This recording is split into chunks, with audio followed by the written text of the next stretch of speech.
هم میهنانند. ابوعلی الشیبانی، پیشگوی عرب زبان و چهره‌ای که نامش با پیشبینی‌های بحث برانگیز و جنجالی گره خورده، این بار دوباره به صدر توجه‌ها بازگشته است. فردی که طرفدارانش معتقدند اتفاقات مهمی را پیش از وقوع هشدار داده و منتقدانش او را به اغراق و جنجال سازی متهم می‌کنند.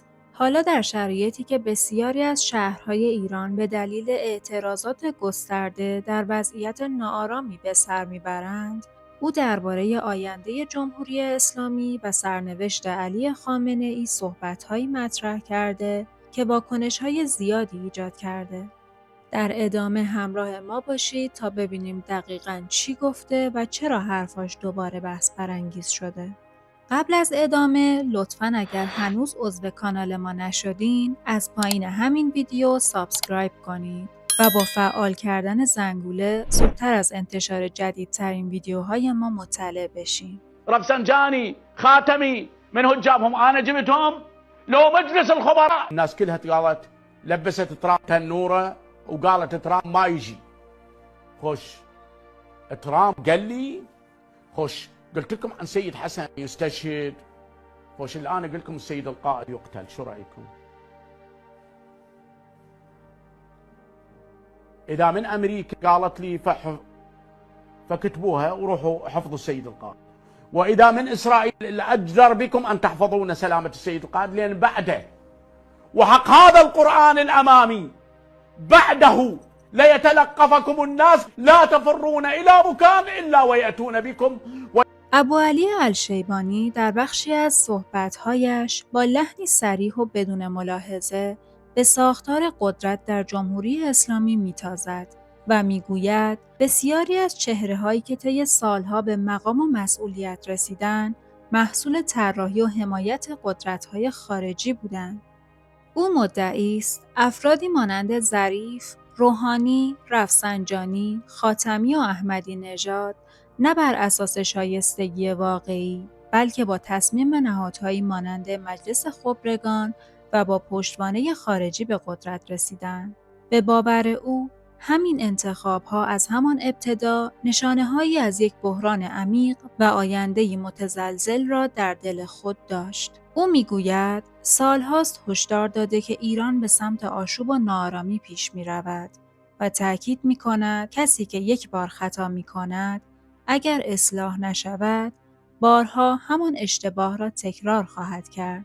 از نگاه او بسیاری از مسئولان نه ایمان واقعی دارند و نه باور عمیق و همین مسئله باعث شده تصمیم‌هایی بگیرند که آنها را از مردم خودشان بترساند. او می‌پرسد چرا باید یک مقام حکومتی از ملت خودش واهمه داشته باشد؟ مگر خطایی کرده باشد و در درون خود به حقیقت باور نداشته باشد؟ الشیبانی در ادامه به موضوعی عجیب اشاره می‌کند و می‌گوید یک ایرانی سالها پیش توسط اسرائیلی‌ها ربوده شده و اکنون در آفریقا نگهداری می‌شود.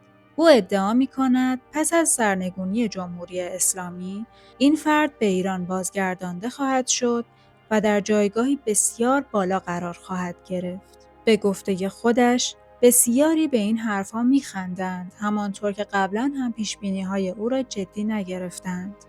او مثال می‌زند زمانی که درباره انفجار مواد شیمیایی جنگی در جنوب ایران هشدار داده بود، عده زیادی او را مسخره کردند و گفتند چنین موادی اصلاً در آن مناطق نگهداری نمی‌شود.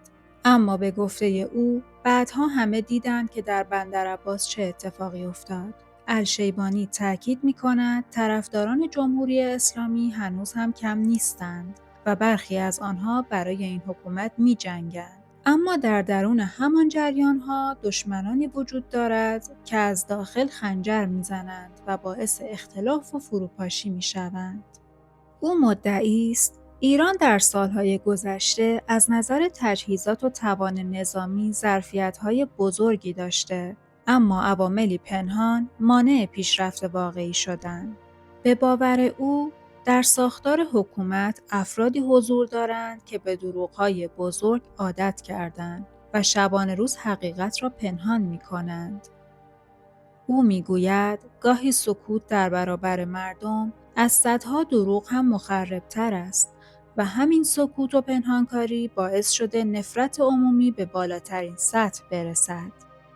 الشیبانی میگوید وقتی مردم میبینند رهبرشان دروغ میگوید یا از واقعیتها بیخبر است، از خود میپرسند پس نقشه او چیست؟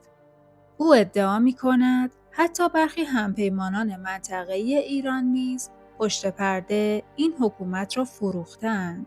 معامله هایی که بعدها برای خیلی ها غیر قابل باور خواهد بود.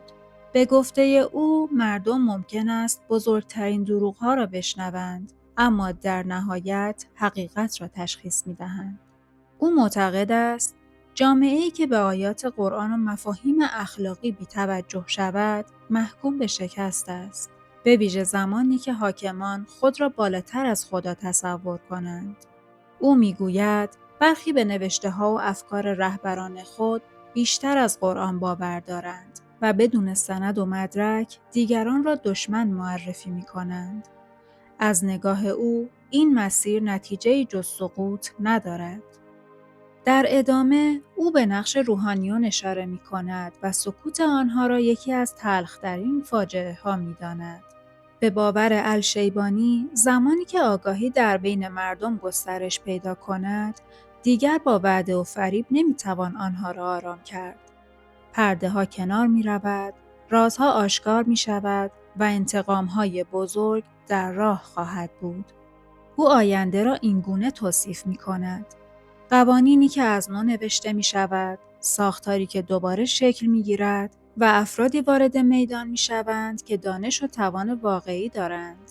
او می گوید اشتباهات گذشته از رفسنجانی تا خاتمی، روحانی، پزشکیان و احمدی نژاد زنجیره‌ای از تصمیم‌های غلط بوده که اثراتش سالها بر زندگی مردم سایه انداخته است. به باور او این افراد با پشت کردن به ارزش‌ها و خود بزرگبینی خود را در معرض ترس و خطر قرار دادند.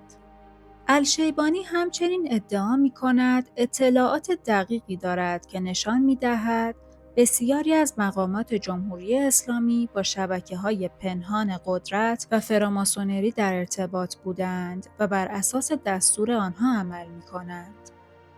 او میگوید این افراد با فرهنگ، مذهب و نیازهای واقعی مردم بیگانه‌اند و همین فاصله پایه‌های حکومت را سست کرده است. او در پایان بار دیگر به پیشبینی‌های گذشته‌اش اشاره می‌کند. از پیروزی ترامپ گرفته تا کشته شدن سید حسن نصرالله، پیشبینی‌هایی که به گفته خودش در ابتدا با تمسخر روبرو شدند. حالا او هشدار می‌دهد که به زودی اتفاقات بزرگی رخ خواهد داد و می‌گوید اگر مسئولین ادعا می‌کنند این اطلاعات از آمریکا یا اسرائیل به او رسیده، پس باید بدانند خطر واقعی در کمین است و بعد از آن مردم حساب خود را با آنها تسویه خواهند کرد. در پایان از شما ممنونیم که تا انتهای این برنامه همراه ما بودیم. اگه این محتوا براتون جالب یا قابل بحث بود، با لایک و کامنت از ما حمایت کنید.